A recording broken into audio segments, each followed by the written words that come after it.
The Man in the Iron Mask, by Alexandre Dumas. Chapter 15. Colbert. History will tell us, or rather history has told us, of the various events of the following day, of the splendid fetes given by the surintendant to his sovereign. Nothing but amusement and delight was allowed to prevail throughout the whole of the following day. There was a promenade, a banquet, a comedy to be acted, and a comedy, too, in which, to his great amazement, Porthos recognized M. Coquelin de Volière as one of the actors, in the piece called Les Facus. Full of preoccupation, however, from the scene of the previous evening, and hardly recovered from the effects of the poison which Colbert had then administered to him, the king, during the whole of the day, so brilliant in its effects, so full of unexpected and startling novelties, in which all the wonders of the Arabian Nights entertainments seemed to be reproduced for his especial amusement, the king, we say, showed himself cold, reserved, and taciturn. Nothing could smooth the frowns upon his face. Every one who observed him noticed that a deep feeling of resentment, of remote origin, increased by slow degrees, as the source becomes a river, thanks to the thousand threads of water that increase its body, was keenly alive in the depths of the king's heart. Towards the middle of the day only did he begin to resume a little serenity of manner, and by that time he had, in all probability, made up his mind. Aramis, who followed him step by step in his thoughts, as in his walk, concluded that the event he was expecting would not be long before it was announced. This time Colbert seemed to walk in concert with the Bishop of Vannes, and had he received for every annoyance which he inflicted on the king a word of direction from Aramis, he could not have done better. During the whole of the day the king, who, in all probability, wished to free himself from some of the thoughts which disturbed his mind, seemed to seek Lavaliere's society as actively as he seemed to show his anxiety to flee that of M. Colbert or M. Fouquet. The evening came. The king had expressed a wish not to walk in the park until after cards in the evening. In the interval between supper and the promenade, cards and dice were introduced. The king won 1,000 pistoles, and, having won them, put them in his pocket, and then rose, saying, "And now, gentlemen, to the park." He found the ladies of the court were already there. The king, we have before observed, had won 1,000 pistoles, and had put them in his pocket, but M. Fouquet had somehow contrived to lose 10,000, so that among the courtiers there was still left 190,000 francs profit to divide, a circumstance which made the countenances of the courtiers and the officers of the king's household the most joyous countenances in the world. It was not the same, however, with the king's face, for, notwithstanding his success at play, to which he was by no means insensible, there still remained a slight shade of dissatisfaction. Colbert was waiting for or upon him at the corner of one of the avenues. He was most probably waiting there in consequence of a rendezvous which had been given him by the king, as Louis XIV, who had avoided him, or who had seemed to avoid him, suddenly made him a sign, and they then struck into the depths of the park together. But Lavalliere, too, had observed the king's gloomy aspect and kindling glances. She had remarked this, and as nothing which lay hidden or smoldering in his heart was hidden from the gaze of her affection, she understood that this repressed wrath menaced someone. She prepared to withstand the current of his vengeance, and intercede like an angel of mercy. Overcome by sadness, nervously agitated, deeply distressed at having been so long separated from her lover, disturbed at the sight of the emotion she had divined, she accordingly presented herself to the king with an embarrassed aspect, which in his then disposition of mind the king interpreted unfavorably. Then, as they were alone, nearly alone, inasmuch Colbert, as soon as he perceived the young girl approaching, had stopped and drawn back a dozen paces, the king advanced towards La Vallière and took her by the hand. Mademoiselle, he said to her, should I be guilty of an indiscretion if I were to inquire if you were indisposed? For you seem to breathe as if you were oppressed by some secret cause of uneasiness, and your eyes are filled with tears. Oh, sire, if I be indeed so, and if my eyes are indeed full of tears, I am sorrowful only at the sadness which seems to oppress your majesty. My sadness. You are mistaken, mademoiselle. No, it is not sadness I experience. What is it then, sire? Humiliation. Humiliation. Oh, sire, what a word for you to use.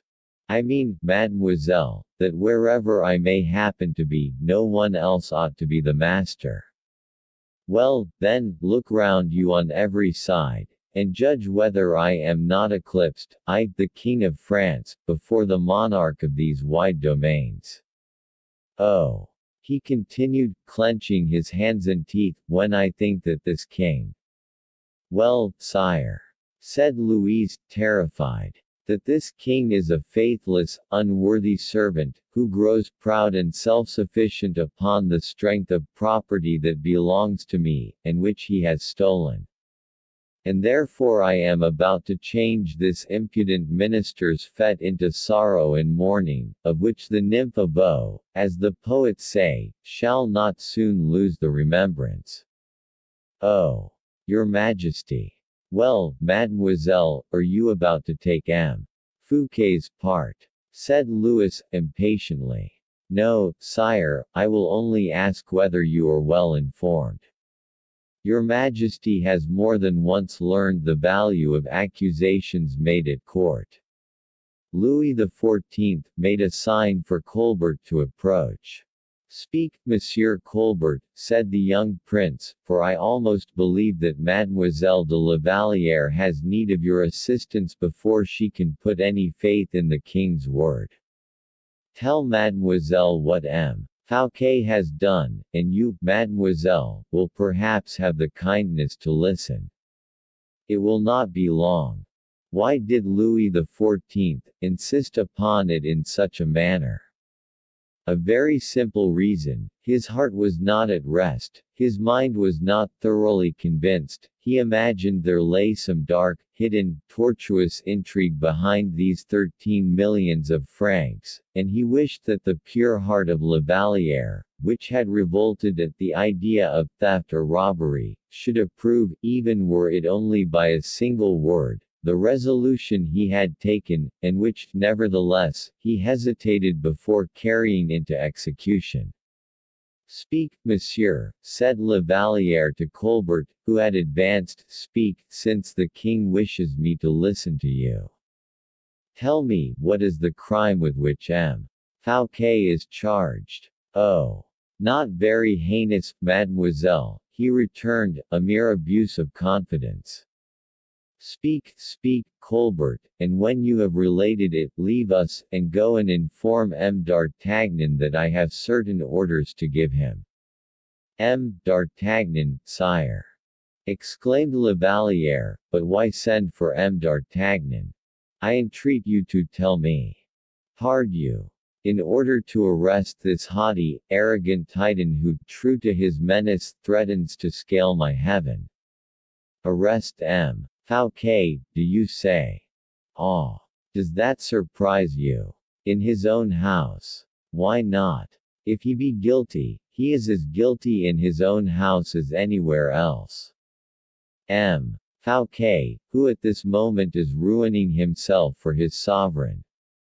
In plain truth, mademoiselle, it seems as if you were defending this traitor. Colbert began to chuckle silently. The king turned round at the sound of this suppressed mirth. Sire, said La Vallière, it is not M. Fouquet I am defending, it is yourself. Me. You are defending me. Sire, you would dishonor yourself if you were to give such an order. Dishonor myself, murmured the king, turning pale with anger. In plain truth, mademoiselle, you show a strange persistence in what you say. If I do, sire, my only motive is that of serving your majesty, replied the noble-hearted girl, for that I would risk, I would sacrifice my very life, without the least reserve. Colbert seemed inclined to grumble and complain. Lavalier, that timid, gentle lamb, turned round upon him, and with a glance like lightning imposed silence upon him. Monsieur, she said, when the king acts well, whether, in doing so, he does either myself or those who belong to me an injury, I have nothing to say, but were the king to confer a benefit either upon me or mine, and if he acted badly, I should tell him so. But it appears to me, mademoiselle, Colbert ventured to say, that I too love the king. Yes, monseigneur, we both love him, but each in a different manner, replied Lavalier, with such an accent that the heart of the young king was powerfully affected by it. I love him so deeply, that the whole world is aware of it, so purely, that the king himself does not doubt my affection. He is my king and my master, I am the least of all his servants. But whoso touches his honor assails my life. Therefore, I repeat, that they dishonor the king who advise him to arrest M. Fouquet under his own roof. Colbert hung down his head, for he felt that the king had abandoned him. However, as he bent his head, he murmured, Mademoiselle, I have only one word to say. Do not say it then, monsieur, for I would not listen to it. Besides, what could you have to tell me? That M. Fouquet has been guilty of certain crimes. I believe he has, because the king has said so, and, from the moment the king said, I think so, I have no occasion for other lips to say, I affirm it. But, were M. Fouquet the vilest of men, I should say aloud, M. Fouquet's person is sacred to the king because he is the guest of M. Fouquet. Were his house a den of thieves, were Vaux a cave of coiners or robbers, his home is sacred, his palace is inviolable, since his wife is living in it, and that is an asylum which even executioners would not dare to violate. Lavalier paused, and was silent. In spite of himself the king could not but admire her, he was overpowered by the passionate energy of her voice, by the nobleness of the cause she advocated. Colbert yielded, overcome by the inequality of the struggle. At last the king breathed again more freely, shook his head, and held out his hand to Lavalier. Mademoiselle, he said, gently, why do you decide against me? Do you know what this wretched fellow will do, if I give him time to breathe again? Is he not a prey which will always be within your grasp? Should he escape, and take to flight? Exclaimed Colbert. Well, monsieur, it will always remain on record, to the king's eternal honor, that he allowed M. Fouquet to flee, and the more guilty he may have been, the greater will the king's honor and glory appear, compared with such unnecessary misery and shame. Louis kissed Lavalier's hand, as he knelt before her. I am lost, thought Colbert, then suddenly his face brightened up again. Oh! No, no, aha, old fox, not yet, he said to himself. And while the king, protected from observation by the thick covert of an enormous lime, pressed Lavalier to his breast, with all the ardor of ineffable affection, Colbert tranquilly fumbled among the papers in his pocket-book and drew out of it a paper folded in the form of a letter, somewhat yellow, perhaps, but one that must have been most precious, since the intendant smiled as he looked at it. He then bent a look full of hatred upon the charming group which the young girl and the king formed together, a group revealed but for a moment, as the light of the approaching torches shone upon it. Louis noticed the light reflected upon Lavaliere's white dress. "Leave me, Louise," he said, "for someone is coming." "Mademoiselle, mademoiselle, someone is coming," cried Colbert, to expedite the young girl's departure. Louise disappeared rapidly among the trees, and then, as the king, who had been on his knees before the young girl, was rising from his humble posture, Colbert exclaimed, "Ah! Mademoiselle de Lavalliere has let something fall." "What is it?" inquired the king. "A paper, a letter, something white, look there, sire." The king stooped down immediately and picked up the letter, crumpling it in his hand, as he did so, and at the same moment the torches arrived, inundating the blackness of the scene with a flood of light as bright as day. نشكركم على متابعتكم لنا في قناة أحمد وسارة. ادعمونا بالاشتراك في القناة وفعلوا زر الجرس وانتظروا المزيد يوميا.